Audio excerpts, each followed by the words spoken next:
Chers frères et sœurs, aujourd'hui, dans l'Évangile, nous entendons Jésus nous faire une promesse. Mettez-vous donc à l'esprit que vous n'avez pas à vous préoccuper de votre défense. C'est moi qui vous donnerai un langage et une sagesse à laquelle tous vos adversaires ne pourront ni résister ni s'opposer. Alors face à cette promesse, nous pourrions avoir envie de faire une objection à Jésus. Bien, quand on voit les quelques échecs de saint Paul dans sa prédication, le fait que peu de personnes écoutent le pape, où est cette sagesse que le Christ promet ? Alors que signifie cette promesse de Jésus ? Notons avant tout que le Christ n'a pas dit « Grâce à moi, vous remporterez tous les débats et tout le monde sera convaincu par ce que vous direz ». Ça, c'est un préalable. D'abord, cette promesse, elle est tournée vers le témoignage. Il n'est pas question de dire que le chrétien a réponse à tout. C'est proprement sur le témoignage que Jésus nous fait cette promesse, pour témoigner. Ensuite, la victoire promise par Jésus consiste non pas à convertir systématiquement tous les adversaires de la foi, mais à donner un langage auquel ils ne pourront ni résister, ni s'opposer.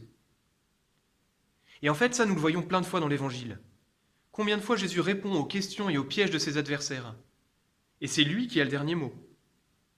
Sauf que dans la suite, ses ennemis durcissent leur cœur, projettent de le tuer, mais ils n'ont plus rien à lui répondre.